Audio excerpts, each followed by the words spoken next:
Thank you. It's great to have so many of you join us today. Welcome to our PEPFAR Strategy Vision 2025. This is our second listening session with civil society and communities. And we know that some of you may be have participated in the previous session, but some of you may be new. So just to note a couple of things, we've been deeply immersed in working together with all of you since last fall, and particularly and very intensely over the past couple of weeks through these listening sessions that are contributing to the PEPFAR Strategy Vision 2025. Your inputs and those of the other stakeholders and constituencies, as you can see here, have been critical for us. We've hosted a number of these listening sessions with the various stakeholders, including multilats, private sector, foundations. We had our first meeting with you all last Tuesday. We met with partner governments, ministries of finance and health. We met with a series of implementing partners from all over the place. And then we met with our scientific advisory board, as well as the full compilation of USG. Overall, we've had over 1,700 people participating in these listening sessions, and we're so thrilled to have the second listening session with you as civil society and communities. Your voices are absolutely critical. As those of you who have participated in the previous listening session know, we have the same sort of format for each of these listening sessions: a brief epidemiologic and PEPFAR overview slide set, and then really the focus of these sessions is conversation and input from the stakeholders and partners that have joined us. So I'm really pleased that we'll have Billy Pick and Trista Bingham and Sandy Thurman facilitating this panel as they did last time. The recordings of each of these sessions, as well as the slides, are all on our website as well, so you can find all of those there. We just wanted to reiterate a few of the key themes that came out during the last listening session that we had with all of you. So just to reiterate these, we heard about the need for sustainable ART, sustainable PrEP, and scaling of new innovations. We heard from you the need to address inequities and really focus in on who is missing, including adolescent girls and young women, key populations, and children. We heard the need for more agency and direct investment in communities. That community-led monitoring is good, but it's not enough. We heard the need for person-centered, holistic, and comprehensive approaches, one that addresses all aspects of a person's life, and that's multi-sectoral. We heard about the need to continue to respond to gender-based violence and use every opportunity available to call it out. We heard that it's critical that we continue to activate policies and eliminate barriers for marginalized populations, and the need to continue to leverage existing architecture and infrastructure, including the platforms, as well as the approaches to meet our HIV goals, as well as continue to respond to COVID-19. We heard the need to address clients moving in and out of care in a cyclical manner rather than a linear manner, focusing from prevention to treatment and long-term continuity of care. And then the need to articulate transition and sustainability in countries with local governments and with communities. I'm not going to spend more than a minute on these next several slides. We covered these during the last session. But again, we've been together developing the strategy since last fall with all of you. As articulated on this slide, we've been hosting a number of listening sessions throughout August, and we'll continue to use these important sessions and your critical feedback as we work on COP and ROP 22 guidance development, the strategy itself, as well as longer-term planning. The goals, we have 3 proposed goals, which again, you all received this in PDF form probably a month ago, and we talked about this in the last session. 3 goals with a series of proposed objectives. So goal number 1, as stated here, goal number 2 on building endurable capabilities with a series of objectives, and goal number 3 to broaden the base of support with a series of objectives. Again, I'm not going to focus on these or go into details as we did last session. So at this point, I'm going to turn it over to Billy and Trista, who will facilitate the open session for input and forum, or input and comments. So Billy and Trista, over to you. All right, thanks Anjali. Trista, do you mind if I take the lead, at least for the beginning, and then we can maybe alternate on people? Sounds great, Billy. All right, so thanks everybody for coming to this second session. As Anjali said, we should have known that civil society would be rather vocal about input into the PEPFAR strategy for the first session, and you know, part of the way through, we realized that not everybody was going to get a voice. So, you know, we listened to you, and we've conducted this session section for civil society stakeholders. Nobody else is getting this. One of the things that we'd like to be able to do for this session is to prioritize people who haven't had the opportunity to speak before. We had some great panelists last time. They had a lot of input, and you know, we have all of that down. I think this second caveat is Anjali has put up there previously some of the things that we've already talked about. So what we'd like really is, I think, more comments on our strategy that aren't already out there. That's not to say we don't need to expand on some of this, but just don't repeat things that somebody else has said. If possible, please add to that. And how we'd like to do it, I guess, going through the process is by raising hands. We'll also be looking at the chat. If people say something in the chat, we may call on you to further expound on that. But please, if people want to raise their hands, we will start that way. And don't be shy. Is that okay with everybody?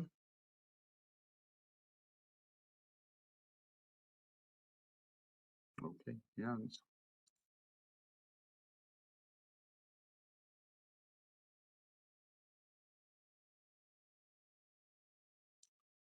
Somebody. Can everybody hear me?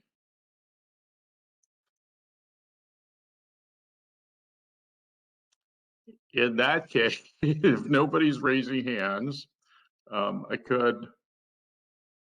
Billy, there is a hand raised by Karen Dunaway.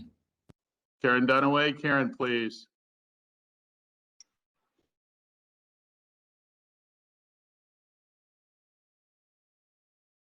You have to unmute her. Yeah, I think we're going to have to unmute people. Yeah, I was trying to unmute. Hi everyone. Many thanks to SGAC for organizing these listening sessions for civil society. Let me introduce myself. My name is Karen Dunaway. I am a gender activist from Latin America, and I have grown up with HIV, and I am now working as ICW's Global Gender Equality Officer. I raise my hands because I want to address the importance of this strategy to have a gender equitable approach, as networks of women living with HIV have now been calling for almost 30 years since ICW began. For those who don't know, ICW is the International Community of Women Living with HIV. There has been decades of silence from states, donors, and the UN on the gender aspects of these epidemics. Yet there's a large and ever-growing body of evidence on the importance of addressing gender within the HIV pandemic and how to best to do so. At last, UNHCR strategy has this year adopted the gender objective, and specifically the goal 5 of the SDGs. Thanks to much organizing and advocacy by us women's rights organizations. And thanks again to women's rights advocates, the Global Fund has at last adopted gender equality as one of the 3 main objectives. So now we call on PEPFAR to seize the opportunity to align its strategies with these others, and more importantly, with what women living with HIV has been calling for since I was before born to prioritize what we need and what we want instead of what others think we need. Because we have seen the priorities of women living with HIV in all our diversity goes far beyond the biomedical agenda, and the multiple complex challenges we face has been intensified and still aggravated by the crisis brought on from the COVID-19 pandemic. It's troubling that these concerns are still not been tackled after 30 years, and it's also essential that the strategy seeks to address the underlying structural inequalities that are widely documented to lead girls, adolescents, and women's vulnerability to HIV, to early child marriage, to other forms of violence and sexual and reproductive health rights violation like obstetric violence and coercive practice and all the consequences.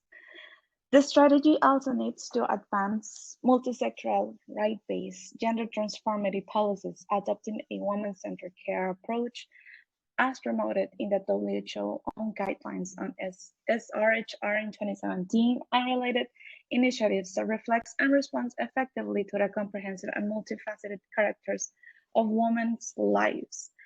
Last week, last week, over 26 feminist and global regional and national organizations of networks of women living with HIV sent a statement to the WHO Department of Global HIV, Hepatitis, and STI programs, stated the approaches to improve the WHO global health sector strategies for HIV, viral hepatitis, and STI through a gender equity lens. At the heart of our recommendation was the call once again for our meaningful involvement in the development of all the strategies and policies that affect our lives.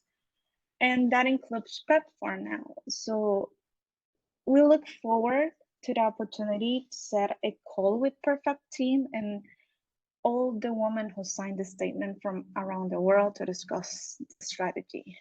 And yeah, thank you for giving me the space to talk. Thanks, Karen. Chris, you put a comment in the chat. Collins? Yeah, hi. Hi, Chris. You're on mute. You're on mute, Chris. I know. Oh, there you are. Yeah. Thanks. No, I think I'm echoing here. There's two of you, Chris. That's why it's echoing. I'm trying to get my twin to go home. Anyway, no, I appreciate this. I'm sorry I have to leave early. Thanks for hosting this. Just as I put in the chat, and I've said this before, I appreciate the attention to key populations in the draft summary, and I'm just really interested in, as we go forward, I mean, given the key populations are the majority of new infections, what are the ideas and programs that you have to put in place to provide comprehensive services like we have with Greaves that can help key populations address the many, social, cultural, and practical issues in front of them as they try to access prevention and treatment. So just interested in seeing more detail about that in your full strategy. Thank you. Thanks, Chris. Annalee, you had your you had your hand, something in the chat? No? Guess not. More hands. More hands. Carrie Or- Westgate. Carrie Westgate. Carrie, yes, Carrie, I see it. Mine's a little slower. I don't know why. Carrie, please. Great. Hi, everyone. I hope you can hear me. Thank you for the opportunity to provide feedback on the strategy objectives. I'm here on behalf of the Community Health Impact Coalition. Just wanted to comment on Objective 2.3, which calls out the need to capacitate enduring cadres of health workers, specifically a community health workforce. And just by way of comment, wanted to share that we hope kind of PEPFAR is considering ways to ensure policies for non-traditional cadres and roles, specifically community health workers. We understand that the PEPFAR delivery model relies heavily on some of these informal cadres, specifically community health volunteers in many countries.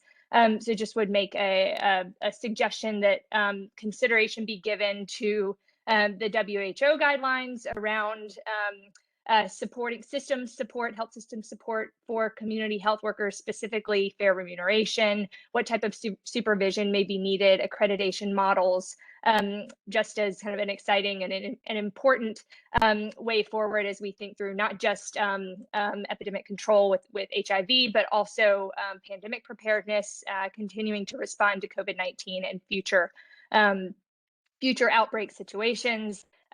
Certainly community health workers have a key role to play. Would also offer up that the Community Health Impact Coalition is happy to provide any support, evidence, research that may be needed in this area. So thank you very much. I think that's it for me. Thank you. Thank you very much, Carrie.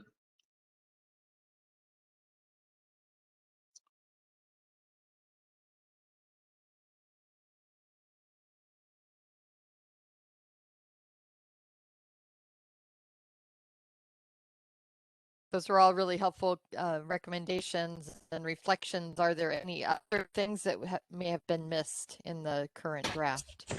Please feel free to put those in the chat, or for anyone who joined late, that's what we are covering right now. Matt, you got your.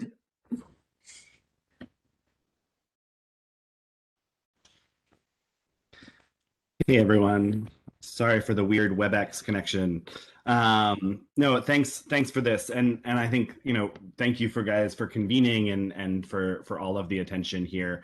A few just quick things. One, what I would love to see here writ large is a kind of very clear reflection that lots of folks are still dying, right? And so when I see words like sustain in front of the word treatment, and I realize this is nuance, right? And everybody on this call understands this, right? But I think we need to position the reality that we are not reaching the hardest to reach still in many communities, right? And so as we think about the orientation for that, PEPFAR has been so successful at reaching into many communities, including communities that folks said were unreachable, et cetera, and showing that that's possible. But the core work ahead is actually the hardest, I think, right? Because the core work ahead is saying those people who are disengaged from health systems, who are poorly served, who do not actually respond, and are actually pushed off of treatment, are not well served, and that's the inequality lens, of course, that's coming in the new global aid strategy.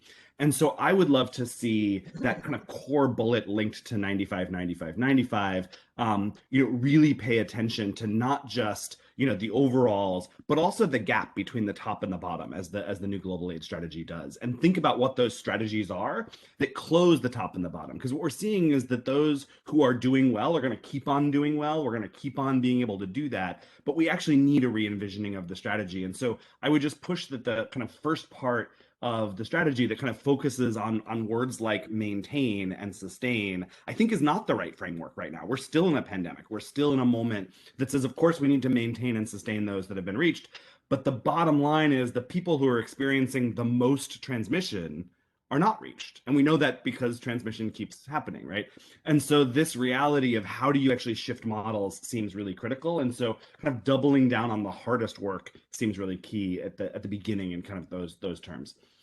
Second, I wonder about consideration of the role of PEPFAR in middle-income countries, right? We know that we kind of increasingly, the pandemic has shifted to middle-income countries, a place where, apart from a few, PEPFAR has not had a central role. And I think it's important to kind of consider here whether or not that's actually needs to be considered and reimagined in the coming period.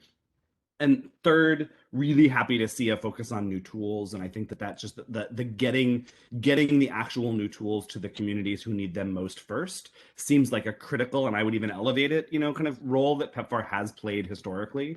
I think here about the long-acting injectables that are coming. I think about all of these things that PEPFAR is going to have leverage over. And the idea that they don't go first, frankly, to like white gay men in Washington, D.C., but instead get to, young women in East and Southern Africa or, key populations in Asia just seems critical and a really huge opportunity. And then final piece to me is, I don't see human rights here. And I don't, we just put out a paper that thank you to PEPFAR for support on, right? That showed ahead of the high level meeting that the countries that criminalize did less well, very substantially less well on the 90-90-90 outcomes, right? Criminalization was associated with lower biomedical success. And so how do we think about that in the near term? And I would just put out there that the human rights work is central to the biomedical work, and they too should be linked together, and I would huge opportunity to do so. And to think more broadly about accountability, right? That the PEPFAR COPs have actually been this really interesting experiment in accountability for aid structures that I think has not been seen elsewhere. And I think it should be doubled down and central in the strategy to say, look, the accountability in the AIDS piece in the AIDS response is a key piece of PEPFAR strategy going forward. All right, I will leave it there. Thank you, guys. Really great contributions, Matt. Yeah, a lot to think about. Thank you for sharing that. I think just in the interest of time, going next to Samuel Kuria. Kuria, you can unmute.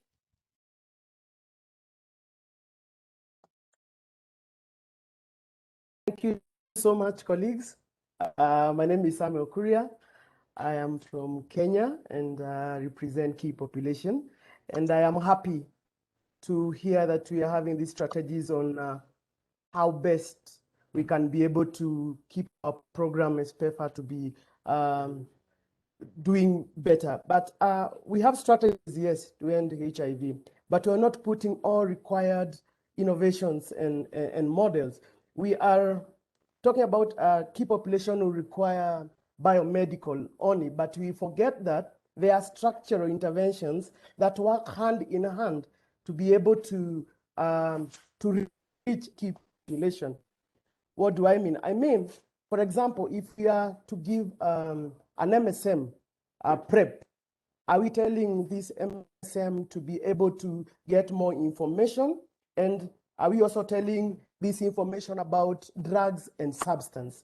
Because probably the reason why this MSM is on PEP every now and then is because he's getting into drugs and substance, alcohol abuse. Are we able even to tell them that let's have a meeting and talk about drugs and substance so that this population do not just come for PrEP and PEP all the time? That's what I mean when I say we have to make sure that our models are impacting each other, that we talk about biomedical, but also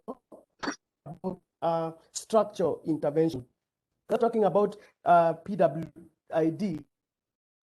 Can we be able to give them alternatives of maybe take away home drugs, and also talk to police about police brutality, about why they'll be beating up PWIDs in the den, yet there is someone, a peer educator, who is going actually to give the PWID dose in the dens, or other services that can be provided.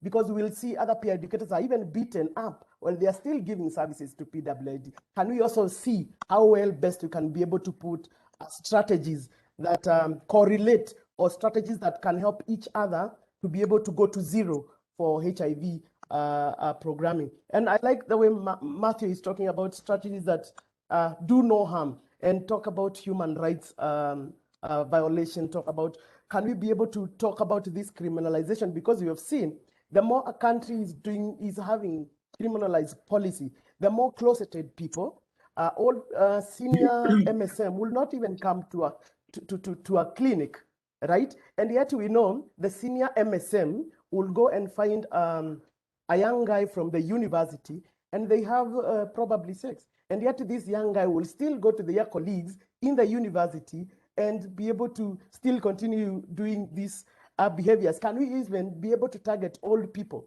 We don't have services for old people. We just say they'll just get their money and go to places where they can be able to, because they have money, they can have other things to do. But because of stigma, discrimination, and because they are old, they cannot go to a clinic and say they have annual warts, right? So they'll go to their cocoons, and still they are having annual sex or whatever they will be having. So let us also try to find out this correlation between biomedical structure and behavior. Let's not only PEPFAR fund biomedical. Let's not just talk about care and treatment. We have to talk about global GBV. We have to talk about sensitization of other things. We have to hold meetings to be able to correlate, to bring people to service.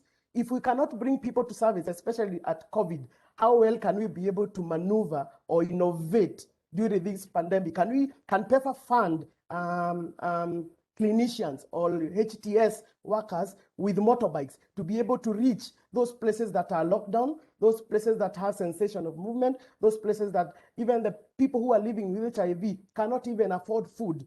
Can we even think about food distribution for people who are HIV positive? What can we be able to do to ease the economic strain that they are suffering? So for me, the strategy that we need to look forward to is better innovations. It will be to correlate biomedical, structural, and behavior. Thank you so much. Thank you so much, Samuel. Those really important contributions that you just shared. And of course, we're getting all of this down. I want to go into the chat. There was Alice Wellborn. I know there are other hands up, but Alice, do you mind sharing by speaking? Thank you, Trista. Sure. Thank you so much. I really don't want to take up speaking time because I feel there are a lot of people from the Global South who should take priority. So really what I've said is essentially in the chat. I really do feel that there are really big issues around adolescent girls and young women because unfortunately the current structure for DREAMS means that all of the behavior change necessary in a community to overcome violence, which is such a huge cause and consequence of HIV, it's falling on the shoulders of girls alone to change that. And this really doesn't follow the evidence. So I'd love to have a follow-up conversation, if possible, with those of you involved in order to discuss this further. But I'd really rather give the floor to others today. Thank you. Great. That's thanks. much. Go ahead, Okay. Billy. No, and we'll try to set something up with that on the outside to discuss DREAMS in particular. Can we call on Praskovia next? Praskovia? Maybe you're muted.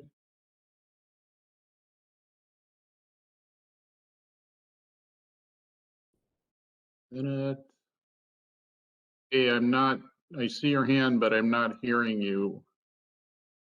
So maybe then we can go to Chamran.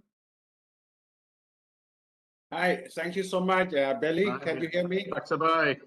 Yes, Saksabai, Billy. Hello. Good evening from Cambodia. Thank you so much to be part of this special session.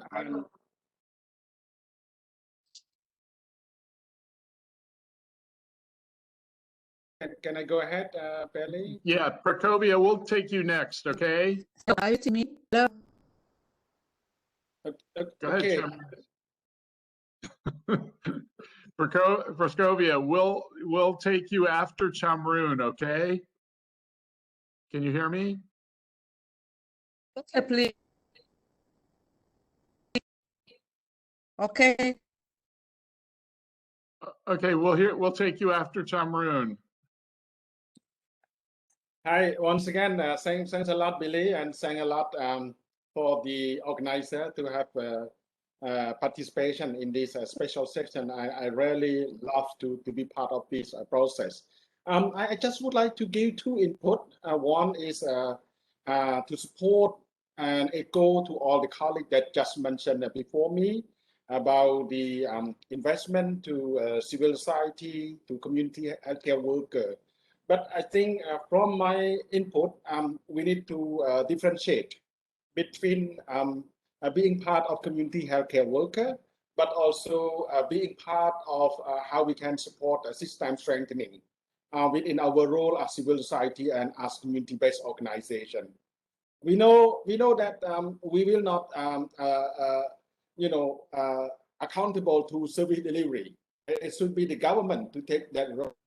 But we would like to thank a lot to the PEPFAR, to USAID support that during the pandemic, during the start of the epidemic, We be part of that home and community-based care. We support doing a lot of work around key population. But I think in the longer run, in the case of our country, it is very important that we would like to hear and we would like to see the investment continue to be provided by PEPFAR to support our role in system strengthening, especially the investment of PEPFAR in advocacy, the investment of PEPFAR around organizational and institutional capacity development for community-based organization, especially the organization that have working very closely with a young key population, when we know that the majority of new cases among this group, but they have very limited role to monitor how the service is delivered, how to take the duty area be accountable to the population. So I would love to have that kind of strategy that provided by PEPFAR to invest in this advocacy role and organizational and institutional capacity development for this kind of community-based organization, in addition to some extent, service delivery until we can end the epidemic. But we would love to be part of the process in getting down the epidemic and going to end the epidemic by having equal partner. So the investment of PEPFAR really, really critical, and especially during this kind of pandemic of COVID, I think this kind of role investment that provided by PEPFAR to address both HIV and other, COVID, TB, co-infection in particular is very, very critical. Thank you so much, Belly. Thank you. Thanks, Chamra. It's good to hear you again and to get your input as usual. Praskovia, can you hear me? Yeah. Please go ahead.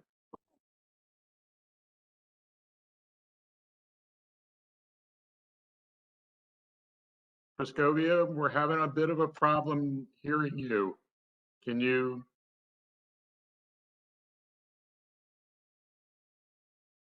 Give her a minute. There seems to be. Praskovia? Please go right ahead. Vanessa, a sex workers organization in Uganda. I appreciate support from PEPFAR, especially building the capacity of society organizations. You're a little faint. Praskovia, we are not hearing you.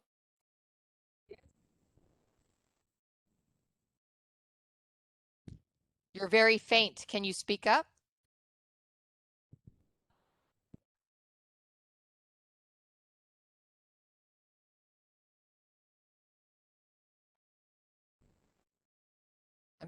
So, can you try again? One more time.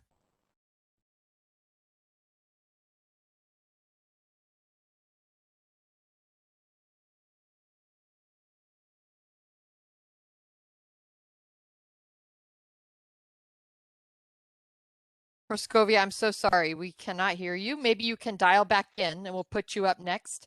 The next with the hand up is Isabella Salim from Mozambique. Would you like to go ahead, please? Yes, we want to mention a few points regarding the main questions. We think that something very important and is not is mainly to include and consider all HIV people, that are in humanitarian settings. We talk especially about Mozambique, where the situation is a bit difficult in these humanitarian settings, and where we know that HIV people has less access to tests, to treatment, and to access to prevention. So it's important to keep focus on these people, that they have this specific situation.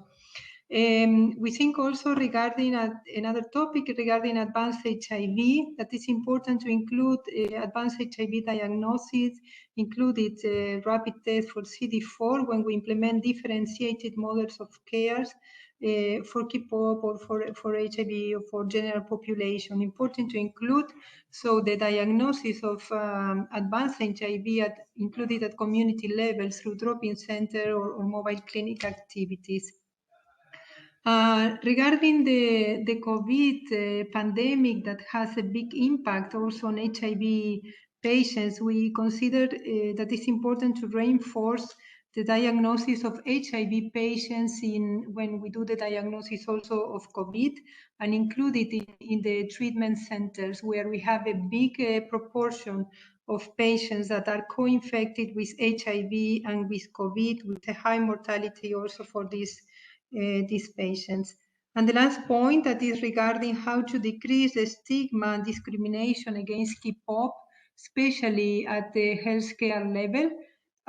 We think that including training at university level, training for the doctors at the university, or even when they are doing their specialization, is something very important to decrease the stigma and the discrimination, and also they can have a specific training to really address the need of this population at the healthcare level.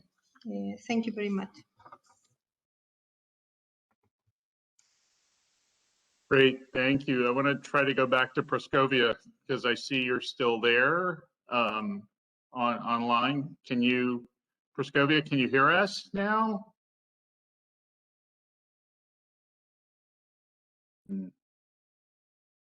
I think you may have to try logging back in or something because we're not hearing you. Hello. And I don't know. Hello. There, yes. Yes, please, go ahead. Can you hear us? Hello. Yes. Yes, we can hear you. Can you hear us?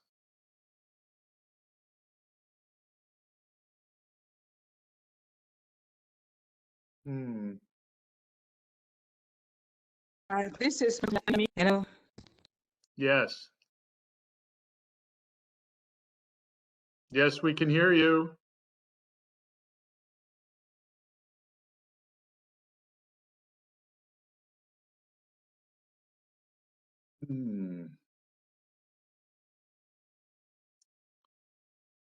Okay. I think we can go to Anele Kayawa. Do you see? Yeah. Thank you. I hope that I am audible enough. I'm Anele Kayawa from South Africa, representing the sector of people living with HIV. Without wasting any time, I agree with Matt and Sam on issues that they have tabled here with regards to usage of language and all that stuff. But also, the other question that I would like to pose to you colleagues from PEPFAR, how often does PEPFAR hold our government accountable on promises they have made to PEPFAR, either through COP or other processes? Because as much as we are going to discuss about all these strategies here and all what have you, at the end of the day, when we go back to our countries, that's where the problem is, where you find out that at the high level, our governments have agreed with PEPFAR to do this and this and this, but when you go on the ground, that is not happening. And lastly, how often does PEPFAR draw some lessons on what is happening on the ground so that we don't find ourselves reinventing the wheel? Like, for instance, I am proud to say there is a good program that is led by people living with HIV in South Africa, and as well as with the support of other civil society organizations that are part of this call. How often does PEPFAR draw some lessons in what is happening in South Africa and other countries in order for us not to reinvent the wheel again? Thank you. Before we go on, I do want to address that. We, through our COP process and through our implementing partners and through the CDC, DOD, USAID agencies, and the PEPFAR front office, we are constantly engaging stakeholders in the countries around that. So if you have a specific issue or task, I would recommend that possibly we can set you up with contacting the PEPFAR coordinator in South Africa. Is that okay, Anjali? I think would be fine. If Billy, if I'm not out of order, just to draw your attention on one thing quick.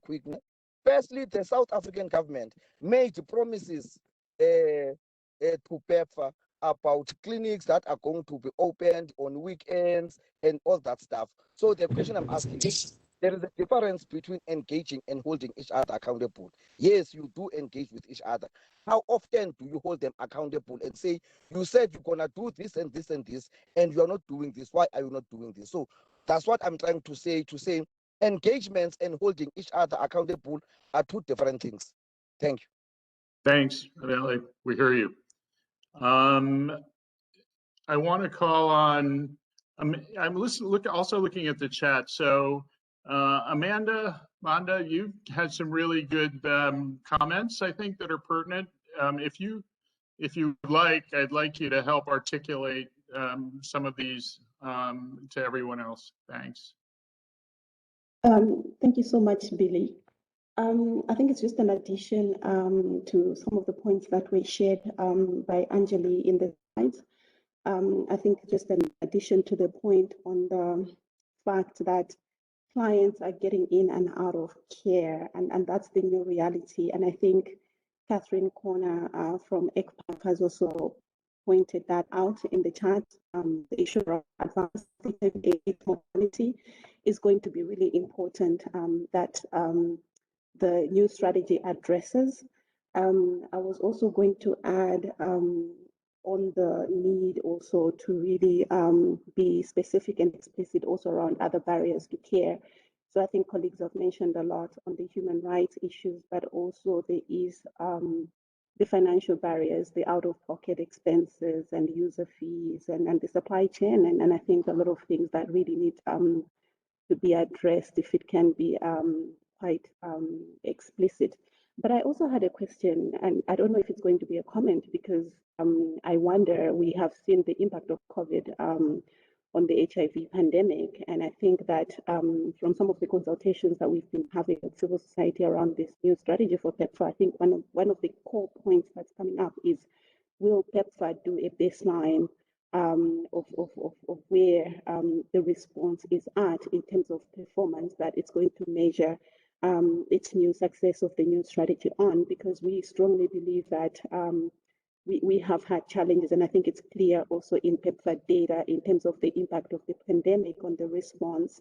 And so carrying on the similar baseline to assume that country X is performing at this level and this is where we are at might be misleading. And so maybe it's a question whether PEPFAR will also consider carrying out or conduct impact studies or new baseline to establish the new reality of where the pandemic response is at, given the impact of COVID, and not use the pre-COVID data per se, like reliably. I mean, there's a lot of achievements that have been done, but I think that data and some of those successes might be skewed moving on. Thank you.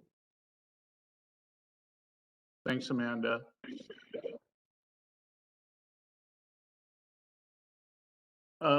We can also sort of frame that as a recommendation for us to think about in the strategies where our data is coming from. We do tend to do country FIAs, and every FIA country becomes a new baseline, and it not only helps us look at trends over time, but it does become our new baseline for things.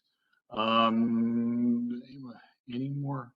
If there are no more, Brian Macharia, you spoke last time, but I didn't give you a chance to finish last time. So if you'd like to comment, Brian, please. Yes, thank you. Thank you. Good morning, good afternoon, good evening, everyone from every part of the world. Thank you once again to Anjali and Billy and Trista for creating this space again for further discussions on the strategy. I wanted to use this time to go a little bit deeper, a bit further into KP, targeted interventions and strategies. speaking further to Chris's recommendations at the start. But before I can do that, I just wanted to just take a moment to reiterate the need for PEPFAR through Congress to prioritize the congressional appointment of a global AIDS coordinator to be able to carry through and provide the political power that will see us achieve this strategy for the next 5 years. I think specifically when you think about KP programs and strategies, there's a need for us to really think about a fully fledged investment in the key population programs around the world. There's so much that we learned from the Key Population Investment Fund, which earmarked about $100 million. And from that, we were able to see a lot of progress, but also just learn from that. And I think with this strategy, we are able to invest a bit of resources into the key population investment portfolio to ensure that we continue to support key population programs meaningfully and effectively.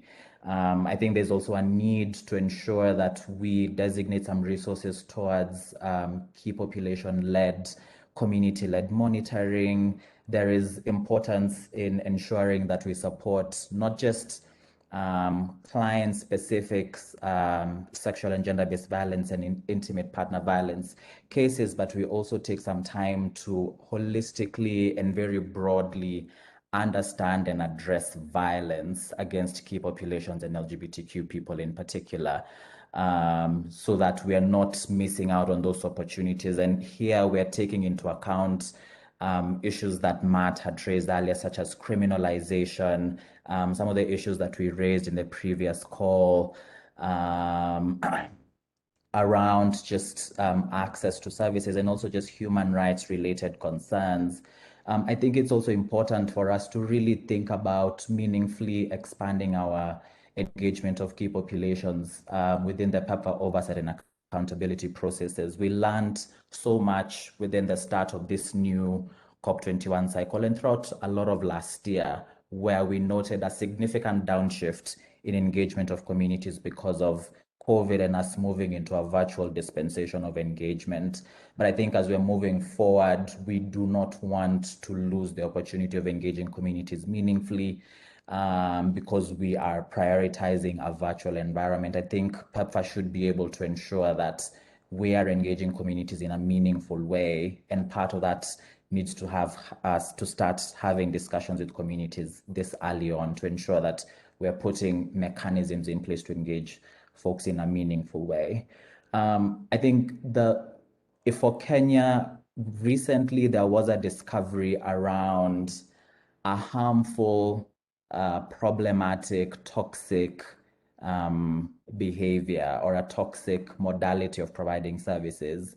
We discovered something called convergent therapy. I don't know a lot of people are familiar with convergent therapy, but convergent therapy is by and large the practice or the thing around intentionally coercing and attempting to change the sexual orientation or the gender identity of people who identify as LGBTQ persons. And this we discovered in some of the service provision sites for key population programs. And this is a particular site that provides services to gay men, gay, bisexual, and other men who have sex with men. And it's really, really problematic. And part of the fact that we were not able to find this a lot sooner is because Kenya, like many other countries in the sub-Saharan region, has had a delayed start to their community-led monitoring processes. This is a process that we started talking about more than 2 years ago, but we have not been able to make any headway in terms of adopting a model that benefits communities, that centers communities, that is led, owned, and managed by communities with PEPFAR support. We're still having lots of back and forth discussions with our PEPFAR country teams around how this is supposed to be managed and led. And because of that, we're missing out on the opportunities to really go to sites, to really assess the quality of care, to really engage with communities and collect feedback around the way in which they interact with their clinical staff. And because of that, We have allowed and facilitated and funded implementing partners who are actively engaging in practices that are harming LGBTQ people. And for a global institution, a global funding mechanism such as PEPFAR that aspires towards promoting and protecting the rights of marginalized communities, I feel like PEPFAR has failed key population communities significantly. And I feel like PEPFAR definitely owes KPs around the world an apology for failing in its mandate to preserve and protect the human rights of KPs. And I think it is important that we're able to take this moment to really emphasize and affirm the need for community-led monitoring and to put power conversations and power struggles aside and listen to communities and prioritize their demands in ensuring that we are implementing a program that is accountable and has integrity and respects the rights of communities. Thank you very much. Brian. Thanks. And as you know, PEPFAR has been the lead on one of the leads, not just in talking about community-led monitoring, but also putting dollars behind the process and ensuring that communities develop their own processes for monitoring. We have 8 minutes left, and I want to,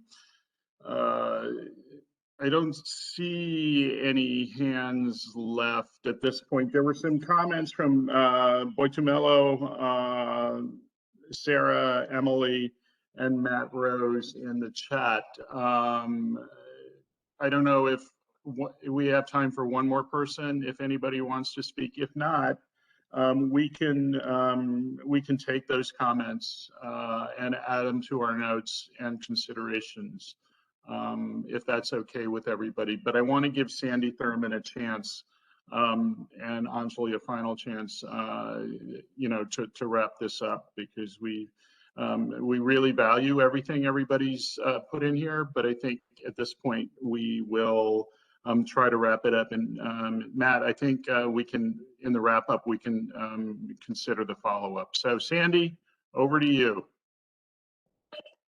Thanks, Billy, so much. And thanks to all of you who made contributions to this discussion today. I think all of what has been done today really fits nicely with the conversation we had last week. So let me just go over this. I won't repeat what we did last week, but just hit a few of the highlights and then turn it over to Anjali for final comments. I think one of the things that really stood out for me today is the focus on the fact that language really matters in a strategy like this. Number one, and that we need to really focus on clarity and specificity around some of the issues that we've talked about in the last couple of weeks. And so we'll certainly take that to heart. The second, and Matt Kavanaugh and several others made this, and so we, in our conversation about talking about epidemic control, we need to make sure that we don't lose sight of, or that we don't give the impression to those who fund us and those with whom we work that the epidemic is over, because the hardest work is yet to come. The easy part we've done, and we've done it pretty well, but the hardest part is before us. And I think we need to be careful around the language that would indicate that it's time to, that we're okay to take the foot off the pedal. And I think we heard that loud and clear from everyone. I think Chris Collins talked about the need to be more specific about key populations. And I think others were going to make that comment too, including Proscovia, but we didn't get a chance to hear. I think we don't mention sex workers as much as we have done in previous strategies and documents. So I think that's something that we need to focus on. Love the comment about the focus on community health workers and other informal cadres, finding ways to support that and codify that and accreditate, that important work. Thought that was very important. Again, Matt's comment that I've just mentioned, people are still dying. We can't, forget to mention that and to focus on that, and that we need to make the language around sustainability, maintenance, and addressing gaps clearer and more prominent.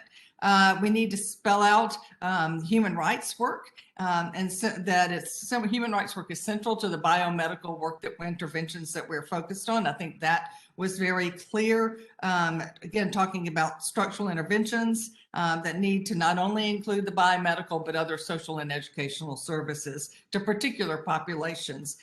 Again, criminalization came up. It did in our last conversation. We don't want to forget that. Revisiting, I liked this. I don't think we talked about it last time. Revisiting funding for taking services to people during COVID. I mean, how do we, make sure that we're focusing on that? We've talked about it, but let's look at that again. We'll talk more with Alice about young women and girls on a side conversation. I think that was important. Investing in community and home-based care through CBOs and system strengthening, I think was another key theme today, brought to us by our colleagues in Cambodia. Diagnosis of advanced HIV, what came up today in a way it didn't last week. I think that's really important. And dealing with people who are older who have HIV. We're certainly dealing with it in this country. I think we ought to, to include that in some way. And we heard that loud and clear. Again, looking at reemphasizing clarity around specificity around people going in and out of care and how we deal with that. The need to for data and performance measures that capture the new reality of COVID. I thought that was an important piece for us to consider. And then just more conversation, important conversation about investment in key populations, community-led monitoring and evaluation, and the last comment of the fact that PEPFAR has never and will never condone any kind of interventions that are not scientifically based, including kinds of therapies that are not what are supported by science. And so we certainly heard that, but just to be clear that has never been something that we condoned, and we certainly are glad that our community-led monitoring processes are capturing and calling some of those into the light, but that needs to be important for us as we go forward. I think that's those were I think adjunct to the comments that were made last week, and I just want to thank all of you. I think this hour gave us some richness that we could have missed had we not had this extra time. So thank you all for your interventions and great thoughts. And we will go back again to just remind everybody, all of this is recorded. We have note takers. So if I have not captured something, we have it. Please send me an email or Billy or any of us, and we'll make sure that we get this captured for you and addressed in our conversations going forward. So let me stop there. Anjali, let me turn it over to you. Great. Thanks so much, Sandy. Thanks so much, Sandy. And thanks to everyone. This really was an additional layer of richness, as Sandy noted. It was really, really great to hear more inputs from others of you that built upon the previous inputs. So just to talk about some next steps, just so that we're clear, we talked about this last week, but some of you may have missed that. So just a couple of things to note. One, as noted, we are recording all of these sessions as well as taking notes. So while in the one slide you may not have seen all of your reflections there, that doesn't mean they're not being captured and considered. We're just, so rest assured, all of that is happening. If you go to our website right now, you can see links to all of the previous sessions that have been held to date. This one will be posted as well as our PowerPoint slide. The other thing you'll see at the end of the week, by the end of the week, is an online opportunity. So there are folks that didn't get a chance to provide comments or attend one of these listening sessions. We wanted to create another opportunity. So there will be an online sort of Survey Monkey where you can provide additional comments should you wish to do so. The other thing we will be doing is incorporating and considering all the various feedback and input that has come in and incorporating it in a revised, updated strategy outline. So keep your eyes open at the beginning of September for revisions to the strategy that do reflect inputs that have come in. I mean, this is a process where we are intentionally seeking your and others' feedback. So early September, you'll see a revised, updated strategy document. And our goal is to continue to work throughout the fall months or the rest of the summer and into the fall to have this strategy come out to position in later in fall. So again, this continues to contribute in line with the global AIDS strategy for 21-20 to 26, with the development of the global fund strategy. And of course, as we continue, as I noted earlier, as we continue to develop COP22 guidance and further planning. So that's our goal. And we're looking forward to continuing to work with all of you as we move forward together on the development of the strategy. So again, thank you all very, very much. Stay well, stay safe. We'll be in touch. Take care. Thank you, everybody. And we'll include the other people who sent their emails in the messages out. Thank you. All right. Thank you. Good. Thanks, Billy. Thanks, Trista. Bye, Sandy. Thank you. Thanks all. Thanks.